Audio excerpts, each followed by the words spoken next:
Berilo iz knjige preroka Izaija.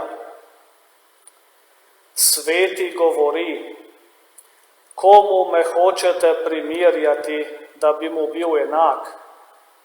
Povzdignite kvišku svoje oči in glejte, kdo je ustvaril zvezde. On, ki razvršča njih številno vojsko, ki jih kliče vse po imenu. Zaradi polnosti njegove moči in njegove sile nobena ne zastane. Zakaj torej praviš Jakob in govoriš Izrael, moja usoda je skrita Gospodu, mojemu Bogu uhaja moja pravica? Ali ne veš, mar nisi slišal? Gospod je večni Bog, stvarnik koncev zemlje. On se ne utrudi in ne opeša, nedoumljiva je njegova razsodnost. Trudnemu daje moči, onemoglega obilno krepča, pač se utrujajo in pešajo mladeniči, mladi možje se spotikajo in padajo, kateri pa zaupajo v Gospoda, dobivajo novo moč, dobivajo peruti kakor orli, tečejo in ne opešajo, hodijo in se ne utrudijo. Božja beseda. Slavi moja duša Gospoda, slavi moja duša Gospoda, slavi moja duša Gospoda in vse, kar je v meni, njegovo sveto ime.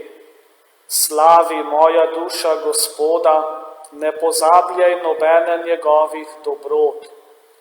Slavi moja duša Gospoda. On odpušča vse tvoje krivde, ozdravlja vse tvoje slabosti, rešuje pogina tvoje življenje, te venča z milostjo in usmiljenjem. Slavi moja duša Gospoda. Usmiljen in milostljiv je Gospod, potrpežljiv in zelo milosrčen, ne ravna z nami po naših grehih, ne vrača nam po naših krivdah. Slavi moja duša Gospoda. Aleluja. Gospod, pridi in nikar se ne mudi, razveži vezi svojega ljudstva. Aleluja. Gospod z vami. Iz svetega Evangelija po Mateju.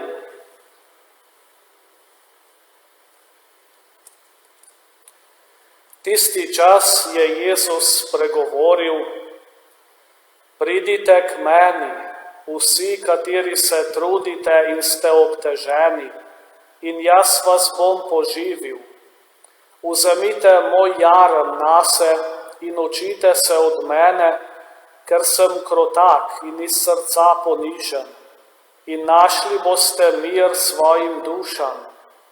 Zakaj moj jarem je prijeten in moje breme je lahko. Kristusov evangelij.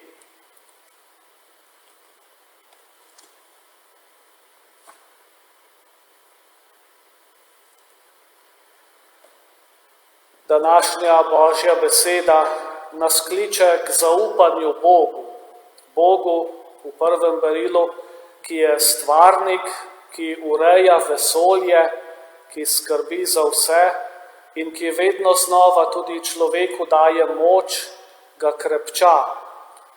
Seveda Bog ničesar ne vsiljuje, ampak nam pušča svobodo, nas pa vabi, da bi v zaupanju njemu našli moč za premagovanje naših težav. Mnogi v izrednih časih, ki jih doživljamo letos, vlagajo ogromno napora v svoje delo.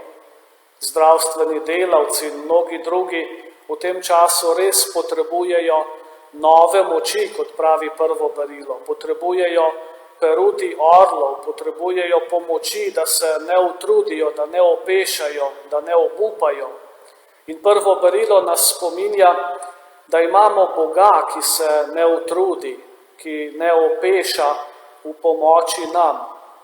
Če se le mi znamo potruditi, če se le znamo obrniti nanj, če mu znamo dopustiti, da nam pomaga, če znamo naša bremena, ki jih nosimo, naše skrbi in napore, izročiti njemu zato, da jih on pomaga nositi nam. Evangelij lahko navežemo na isto misel zaupanja Bogu. Jezus vabi vse, kot pravi, ki se trudite in ste obteženi, vabi nas, da bi prišli k njemu, da bi nas on lahko poživil, da bi lahko našli mir našim dušam. Vabi nas v svojo šolo ponižnosti in krotkosti, kot pravi. Omenja tudi jarem, ki ga ponavadi razumemo kot nekaj težkega, kot nekaj, kar nas veže. Jarem, ki nam ga nalaga Jezus, je ena in največja zapoved ljubezni, ki jo skozi vse evangelije Jezus tolikokrat ponavlja. Ljubezen do Boga in bližnjega. Če so naši napori, naš trud storjeni iz ljubezni, potem postanejo prijetni in lahki.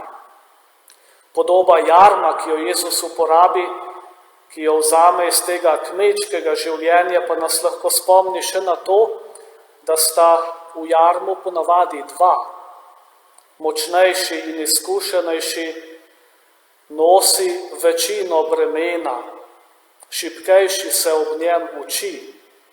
In Jezus nas vabi, da sprejmemo njegov jarem, da se učimo od njega. Se pravi, da bo naše breme toliko lažje, ker bo večino teže nosil on, da se bomo lahko učili ob njem, ki je bolj izkušen v tej ljubezni do Boga in človeka. Zato nas vabi v jarem, zato ta jarem lahko postane prijeten in lahek, ker ga nekdo nosi namesto nas, ker ga nosi poleg nas in nam odvzame večino teže. Naj bo to povabilo današnje Božje besede, da bi zaupali Bogu, da bi mu izročili težo naših bremen, da bi naše delo tako v zaupanju, v Božjo pomoč obrodilo sadove, da bi prepustili Bogu naš trud, prepustili Bogu naše skrbi, ker jih bo tako on pomagal nositi.